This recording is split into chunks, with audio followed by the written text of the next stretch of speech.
Hi అండి. అందరికీ నమస్తే. ఈరోజు కథలోకి వెళ్ళబోయే ముందు మీ అందరికీ నాదో చిన్న రిక్వెస్ట్. కొత్తగా మన ఛానల్ చూసిన వాళ్ళు తప్పకుండా ఒక లైక్ చేసి మీ ఫ్రెండ్స్‌కి, ఫ్యామిలీ మెంబర్స్‌కి షేర్ చేయండి. అలాగే ఇలాంటి మరెన్నో మంచి మంచి కథలు వినాలనుకుంటే ఛానల్‌ని వెంటనే సబ్స్క్రైబ్ చేసుకొని పక్కనే ఉన్న బెల్ ఐకాన్‌ని క్లిక్ చేయండి. మరి ఇప్పుడు లేట్ చేయకుండా కథలోకెళ్ళిపోదాం. నాన్న చనిపోయి ఆ రోజుకి 15వ రోజు.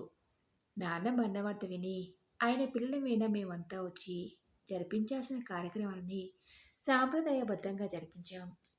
నాన్న దశదిన కలువ కోసం వచ్చిన బంధువులంతా వెళ్ళిపోయారు. నాకు అన్నయ్యకి తమ్ముడికి కూడా ఆఫీస్లో పెట్టిన లీవ్లు అయిపోవడంతో బయలుదేరామనుకుని అమ్మని మా ముగ్గులో ఎవరు తీసుకెళ్లాలనే దాని మీద చర్చ మొదలైంది. అందరం ఒక దగ్గర కూర్చున్నాం. ముందు నేనే అడిగా అన్నయ్యని, అన్నయ్య, అమ్మని గురించి ఏదైనా ఆలోచించావా? ఏం చేద్దామంటావు అని. నా ప్రశ్నకు అన్నయ్య కాసేపు మౌనంగా ఉండి, ఇందులో ఆలోచించడానికి ఏముందిరా? ఆమె ఎలాగో ఈ ఇంటిని వదిలి రాదు. అమ్మ ఖర్చుల కోసం ముగ్గురం నెల నెలా తలా కొంత డబ్బును పంపిద్దామన్నాడు. అన్నయ్య మాటలు పూర్తయిన వెంటనే ఒక క్షణమైనా ఆలోచించకుండా తమ్ముడు, అవునన్నయ్య, నువ్వు చెప్పింది బాగుంది, అలాగే చేద్దామన్నాడు. అమ్మ విషయంలో అన్నయ్య తమ్ముడు తీసుకున్న నిర్ణయంతో నేను ఏకీభవించలేకపోయాను. వాళ్ళిద్దరి మాటలు విన్న నా మొహం ఒక్కసారిగా మారిపోయింది.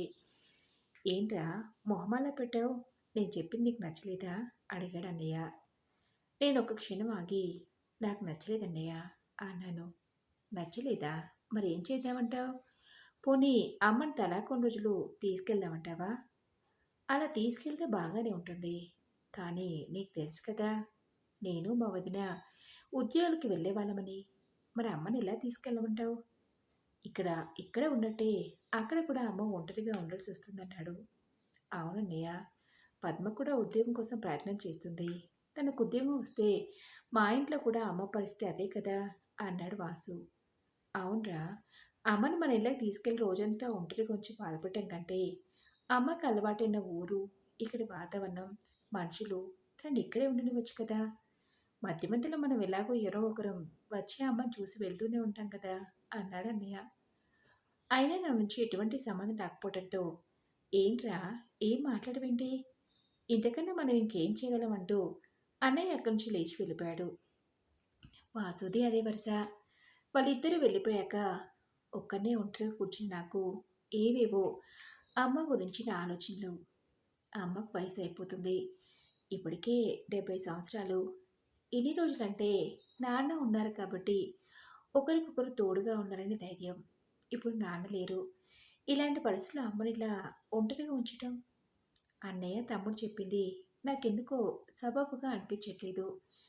అమ్మ మమ్మల్ని 5 పిల్లల్ని పెంచి పోషించి ఇంత వాళ్ళని చేస్తే ఇప్పుడు అమ్మని చూడాల్సిన పరిస్థితి వచ్చినప్పుడు అన్నయ్య తమ్ముడు ఎందుకలా ఆలోచిస్తున్నారు అనే ఆలోచనలో ఉన్న నేను అప్రయత్నంగానే గతంలోకి వెళ్ళాను. నా పేరు సుబ్రహ్మణ్యం. మా అమ్మ నాన్నలు జగదీశ్వరరావు, దేవకి దంపతులు. వాళ్ళకి మేము 5గురం సంతానం. అన్నయ్య రఘు, అక్క వనజ, నేను, తమ్ముడు వాసు, చెల్లెలు స్వాతి.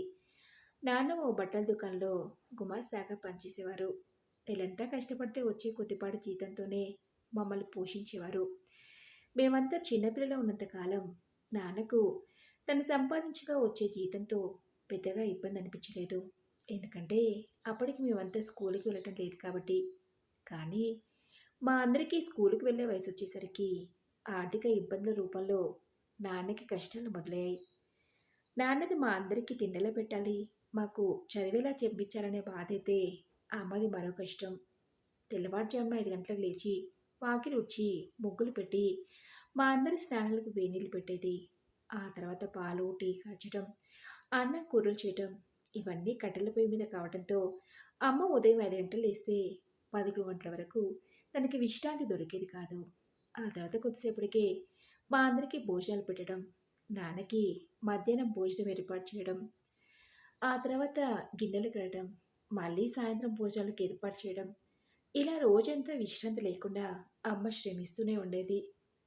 ఎంత పనైనా తానొక్కతే చేసుకునేది కానీ మాకెవరికి చిన్న పనైనా చెప్పేది కాదమ్మా.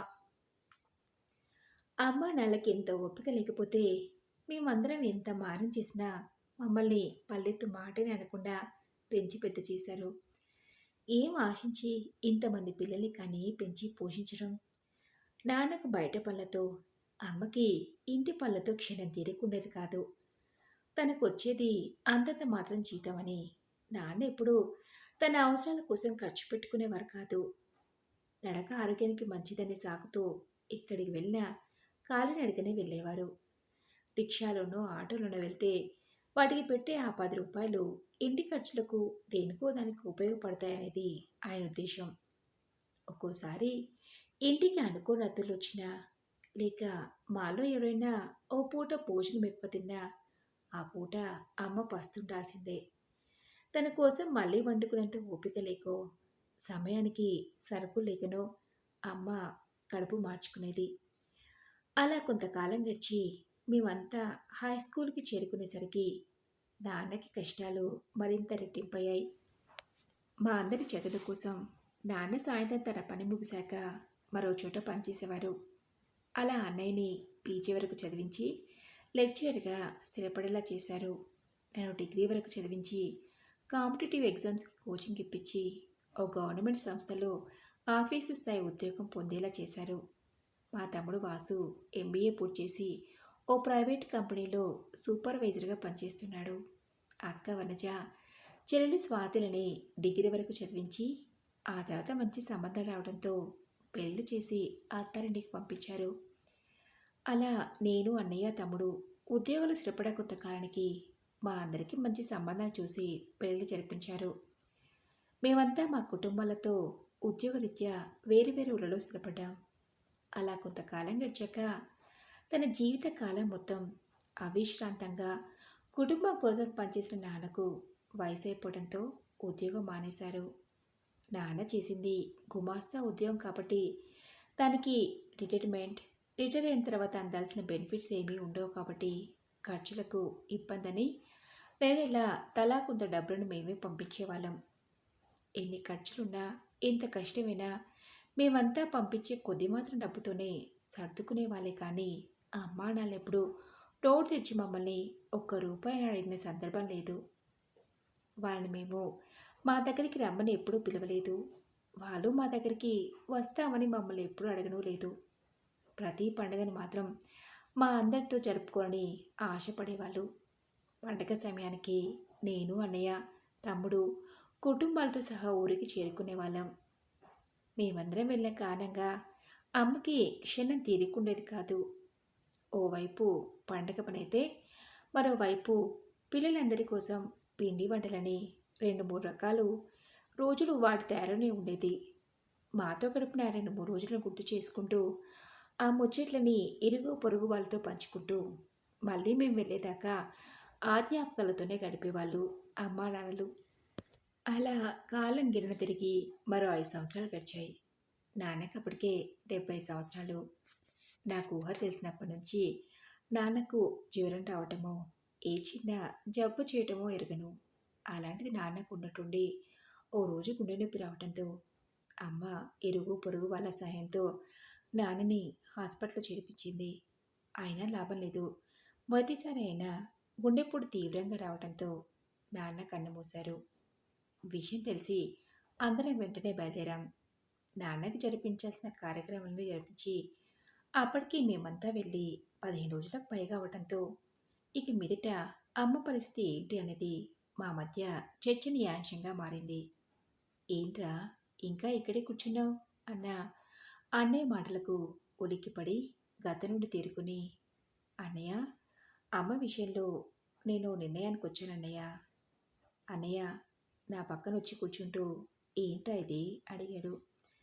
అందుకు నేను, అమ్మ మనందరి కోసం, మన కుటుంబం కోసం ఇంతకాలంగా అవిశ్రాంతంగా కష్టపడింది. ముగ్గురు కోడలున్నా ఉద్యోగరీత్యా మనందరం వేరువేరు ఊళ్ళలో ఉంటున్న కారణంగా అలా కూడా అమ్మకి ఏ రోజు విశ్రాంతి దొరకలేదు. ఇంకెప్పుడు అన్నయ్య అమ్మకి విశ్రాంతి? అమ్మకి వయసు అయిపోతుంది. ఇంతకాలం అంటే అమ్మా నాన్నిద్దరూ ఒకరికొకరు అన్నట్టుగా తోడుగా ఉండేవారు. మనం పెద్దగా వాళ్ళ గురించి పట్టించుకునేది లేదు. కానీ ఇప్పుడు పరిస్థితి మారిపోయిందన్నయ్య. నాన్న పోయి అమ్మ ఒంటరిదైపోయింది. ఈ వయసులో తనని అలా ఒంటరిగా వదలటం మంచిది కాదు. అందుకే అమ్మ నాతో పాటు తీసుకెళ్దాం అనుకుంటున్నానయ్య అని చెప్పాను. నా మాటలకు అన్నయ్య, ఎందుకురా? అమ్మ భారమంతా నేనొక్కడినే మోస్తున్నానని అందరికీ చెప్పుకోడానికా? అయినా నువ్వెప్పుడూ అంటుంటావు కదా! మా దశలో చిన్నిల్లు, పిల్లలతో అంత చిన్న ఇంట్లో ఉండటం చాలా కష్టంగా ఉందని. మరిప్పుడు అమ్మని కూడా నీతో పాటు తీసుకెళ్తే ఎలా? అన్నాడు అన్నయ్య. అన్నయ్య మాటలకు నేను చిన్నగా నవ్వి, అంతకన్నా చిన్నిల్లు మనది. ఈ 2 గదుల ఇంట్లో అమ్మా, నాన్నలు, మనం 5గురం పిల్లలం ఎలా ఉన్నాం? మన కుటుంబంలో ఒక వ్యక్తిని చేర్చుకోవడానికి మనకు విశాలమైన మనసుండాలి కానీ, ఇల్లు విశాలంగా ఉండాల్సిన అవసరం లేదన్నయ్య అని చెప్పాను. అదే నీ ఆఖరి నిర్ణయమా? నీకు తెలుసు కదా!